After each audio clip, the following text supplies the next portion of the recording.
Pilgrim's Progress by John Bunyan.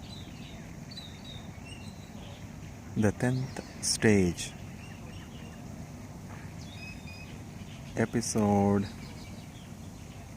12. Then Christian addressed himself thus to his fellow Christian. Well, come, my good hopeful. Well, come, my good hopeful. I perceive that thou and I must walk by ourselves again. So I saw in my dream that they went on apace before, and ignorance he came hobbling after. Then said Christian to his companion, I much pity this poor man. It will certainly go ill with him at last. Hopeful. Alas, there are abundance in our town in his condition, whole families, whole streets, and that of pilgrims too. And if there be so many in our parts, how many, think you, must there be in the place where he was born? Christian. Indeed, the word saith, He hath blinded their eyes, lest they should see, etc. But now we are by ourselves. What do you think of such men?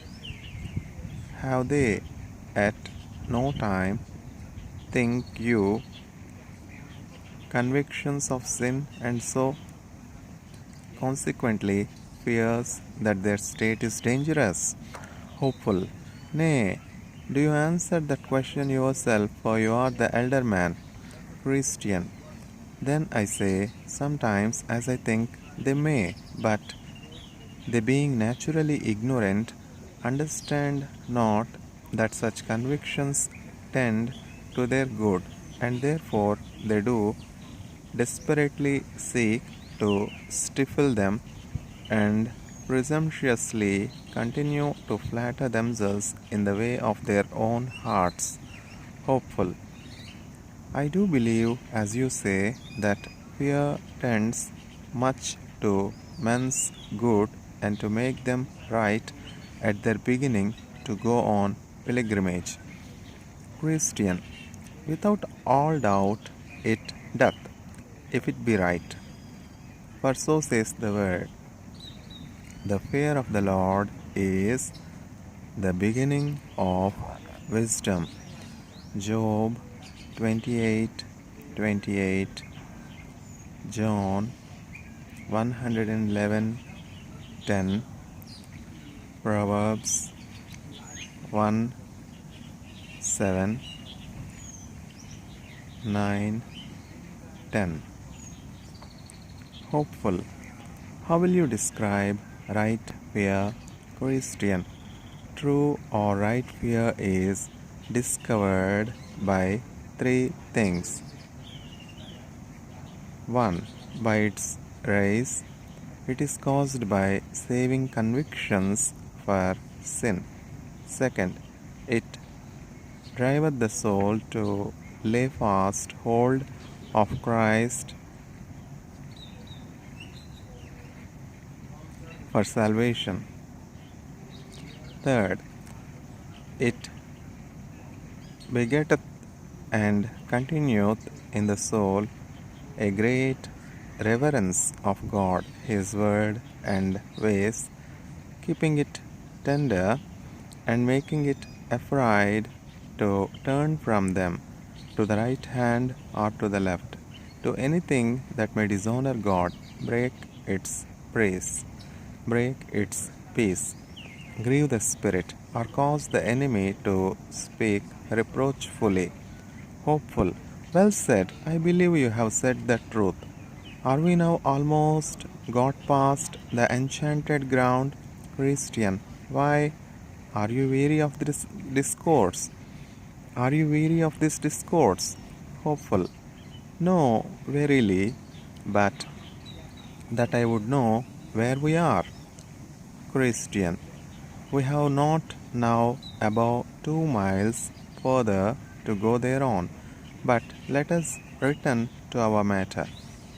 Now the ignorant know not that such conviction as tend to pull them in fear are for their good, and therefore they seek to stifle them. Hopeful. How do they seek to stifle them? Christian. 1. They think that those fears are wrought by the devil, though indeed they are wrought of God. And thinking so, they resist them as things that directly tend to their overthrow. Second, they also think that these fears tend to the spoiling of their faith, when, alas for them, poor men that they have none at all, and therefore they harden their hearts against them. Third, they presume they ought not to fear, and therefore, in despite of them, wax presumptuously confident. 4. They see that those fears tend to take away from them their pitiful old self holiness, and therefore they resist them with all their might. Hopeful. I know something of this myself, for before I knew myself, it was so with me. Christian. Well, we will leave at this time our neighbor ignorance by himself and fall upon another profitable question. Hopeful. With all my heart, but you shall still begin. Christian. Well then, did you not know about 10 years ago one temporary in your parts who was a forward man in religion then? Hopeful. Know him, yes. He dwelt in Graceless, a town about 2 miles off of Honesty, and he dwelt next door to one Turnback. Christian. Right, he dwelt under the same roof with him. Well, that man was much awakened once. I believe that then he had some sight of his sins and of the wages that were due thereto. Hopeful. I am of your mind, for my house not being about 3 miles from him, he would oft times come to me, and that with many tears. Truly I pitied the man, and was not altogether without hope of him, but one may see it is not everyone that cries, Lord, Lord. Christian. He told me once that he was resolved to go on pilgrimage as we go now, but all of a sudden he grew acquainted with one save self, and then he became a stranger to me. Hopeful. Now, since we are talking about him, let us a little inquire into the reason of the sudden backsliding of him and such others. Christian. It may be very profitable. But do you begin? Hopeful. Well, then, there are, in my judgment, 4 reasons for it. Though the consciences of such men are awakened, yet their minds are not changed. Therefore, when the power of guilt weareth away, that which provoked them to be religious ceaseth. Wherefore, they naturally turn to their own courts again, even as we see the dog that is sick of what he hath eaten, so long as his sickness prevails, he vomits and casts up all. Not that he doth this of a free mind, if we may say a dog has a mind, but because it troubleth his stomach. But now, when his sickness is over, and so his stomach eased, his desires being not at all alienated from his vomit, he turns him about and licks up all, and so it is true which is written, the dog is turned to his own vomit again. 2 Peter 2:22. Thus, I say, being hot for heaven by virtue only of the sense and fear of the torments of hell, as their sense and fear of damnation chills and cools, so their desires for heaven and salvation cool also. So then it comes to pass that when their guilt and fear is gone, their desires for heaven and happiness die, and they return to their courts again. Another reason is they have slavish fears that do overmaster them.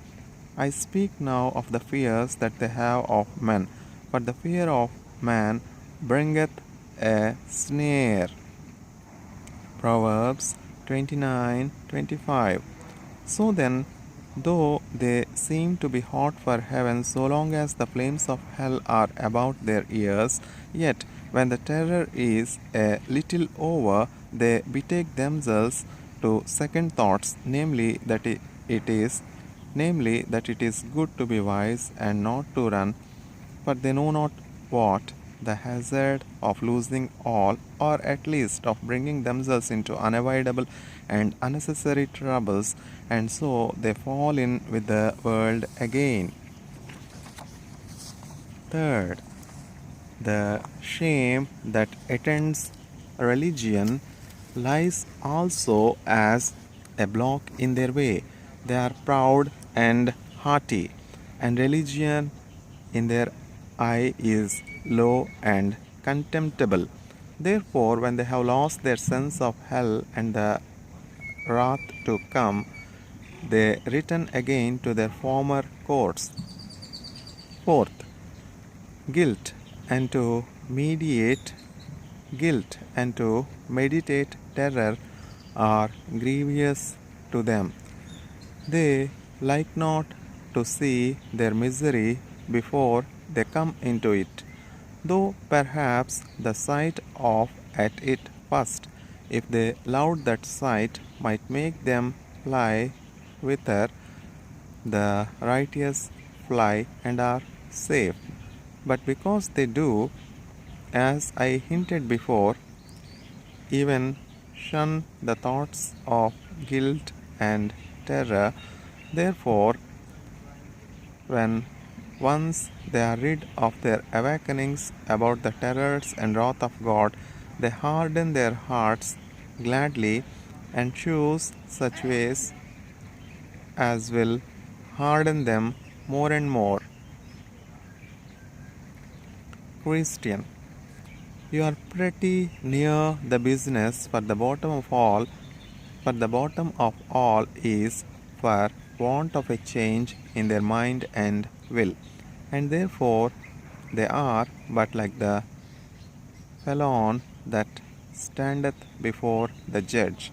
He quakes and trembles and seems to repent most heartily, but the bottom of all is the fear of the halter, not that he hath any detestation of the offense, as it is evident, because let but this man have his liberty, and he will be a thief, and so a rogue still. Whereas, if his mind was changed, he would be otherwise. Hopeful. Now I have shown you the reason of their going back. Do you show me the manner thereof? Christian. So I will willingly. 1. They draw off their thoughts all that they may from the remembrance of God, death, and judgment to come.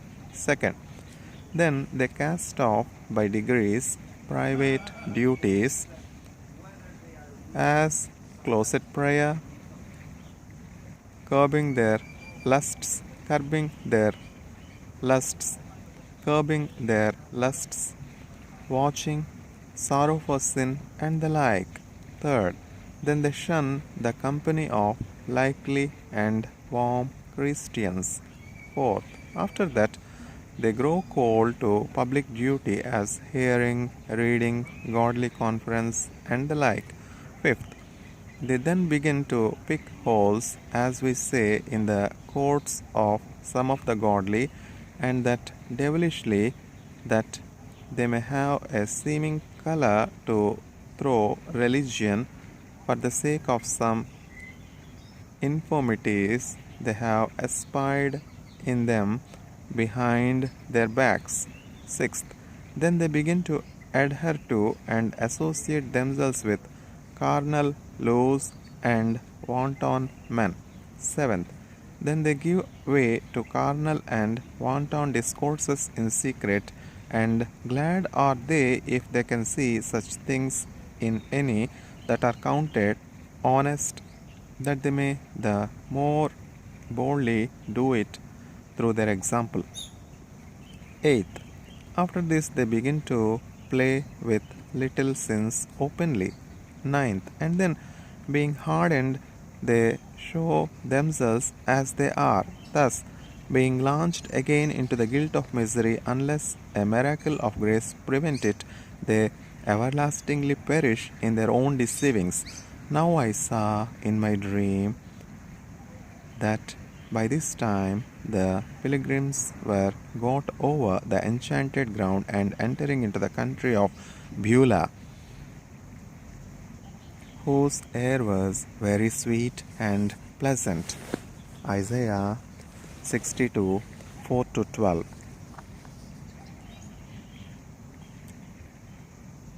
Song of Songs 2 10 to 12. The way lying directly through it, they solaced themselves there for a season. Yeah, here they heard continually the singing of birds, and saw every day the flowers appear in the earth, and heard the voice of the turtle in the land. In this country the sun shineth night and day. Wherefore this was beyond the valley of shadow of death, and also out of the reach of giant despair. Neither could they from this place so much as see Doubting Castle. Here they were within sight of the city they were going to. Also here met them some of the inhabitants thereof, for in this land the shining ones commonly walked, because it was upon the borders of heaven. In this land also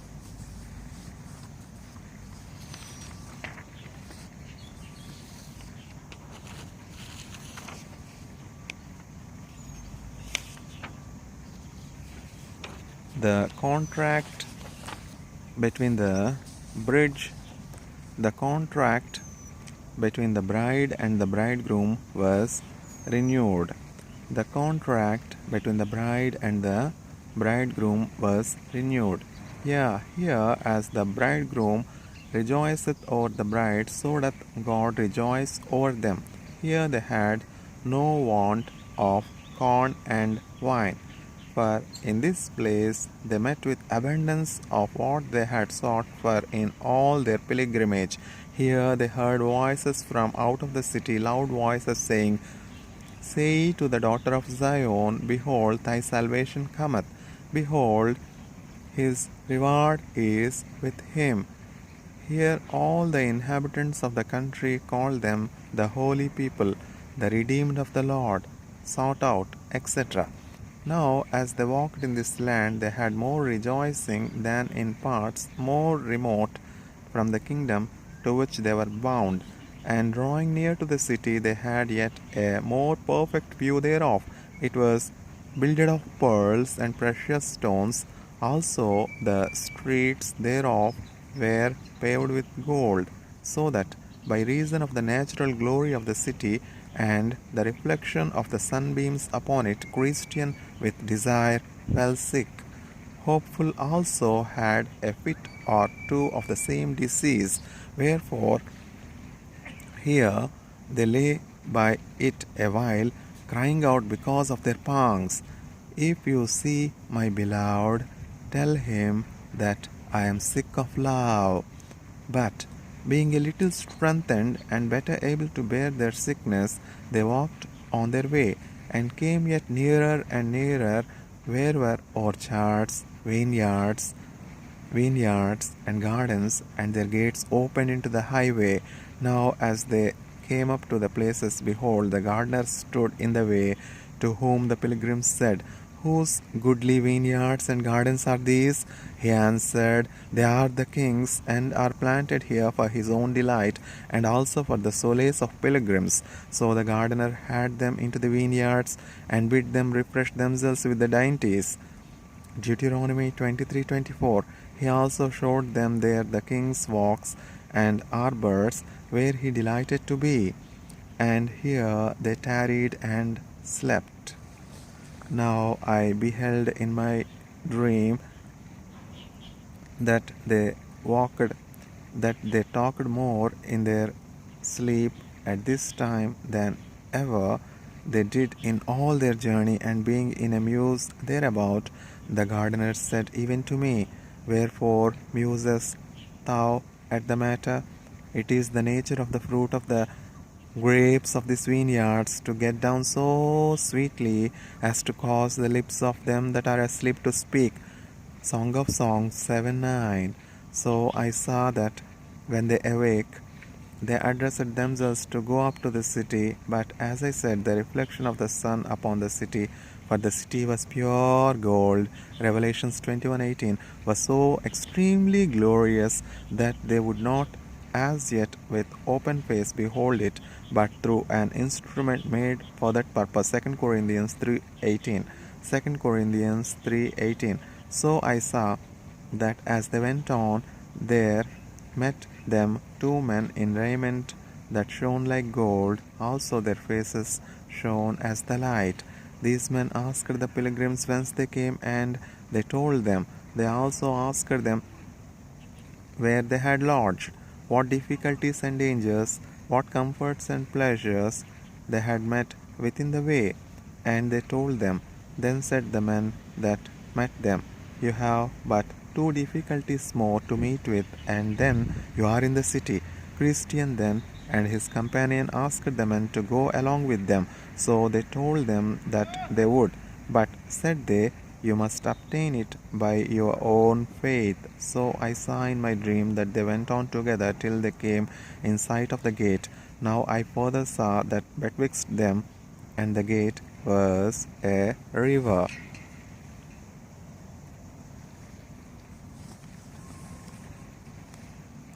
But there was no bridge to go over, and the river was very deep. At the sight, therefore, of the river, the pilgrims were much stunned.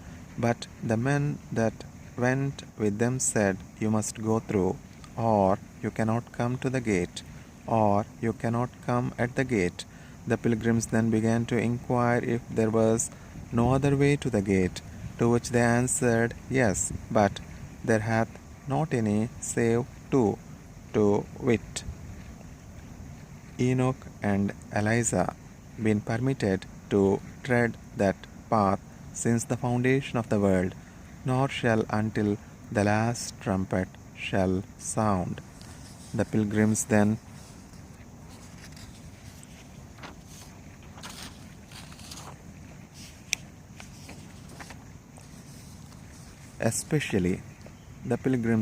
especially Christian began to despond in their mind, and looked this way and that, but no way could be found by them by which they might escape the river. Then they asked the men if the waters were all of a deep. They said, No, yet. They could not help them in that case. For, said they, you shall find it deeper or shallower as you believe in the king of the place. Then they addressed themselves to the water, and entering, Christian began to sink and crying out to his good friend Hopeful. He said, I sink in deep waters. The billows go over my head. All his waves go over me. All his ways go over me. Selah. Then said the other, Be of good cheer, my brother. I feel the bottom, and it is good. Then said Christian, Ah, my friend, the sorrows of death have compassed me about. I shall not see the land that flows with milk and honey. And with that a great darkness and horror fell upon Christian, so that he could not see before him. Also here he in a great measure lost his senses, so that he could neither remember nor orderly talk of any of those sweet refreshments that he had met with in the way of his pilgrimage, but all the words that he spoke still tended to discover that he had horror of mind and heart fears that he should die in that river and never obtain entrance in at the gate. Here also, as they that stood by perceived, he was much in the troublesome thoughts of the sins that he had committed, both since and before he began to be a pilgrim. It was also observed that he was troubled with apparitions of hobgoblins and evil spirits. Forever and anon he would intimate so much by words. Hopeful, therefore, here had much ado to keep his brother's head above water. Yeah, sometimes he would be quite gone down, and then ere a while he would rise up again half dead. Hopeful did also endeavor to comfort him, saying, Brother, I see the gate, and men standing by to receive us. But Christian would answer, It is you, it is you. They wait for you have been hopeful ever since I knew you. And so have you, said he to Christian. Ah, brother, said he, surely if I was right, he would now arise to help me. But for my sins he hath brought me into the snare, and hath left me. Then said Hopeful, My brother, you have quite forgot the text where it is said of the wicked, Therefore are no bands in their death, but their strength is firm. They are not troubled as other men, neither are they plagued like other men. Psalm 73, 4 and 5. These troubles and distresses that you go through in these waters are no sign that God hath forsaken you, but are sent to try you, whether you will call to mind that which heretofore you have received of his goodness, and live upon him in your distresses. Then I saw in my dream that Christian was in a muse a while, to whom also Hopeful added these words, Be of good cheer, Jesus Christ maketh thee whole. And with that Christian brake out with a loud voice, Oh, I see him again, and he tells me, When thou passest through the waters, I will be with thee, and through the rivers they shall not overflow thee. Isaiah 43:2. Then they both took courage, and the enemy was after that as still as a stone until they were gone over. Christian therefore presented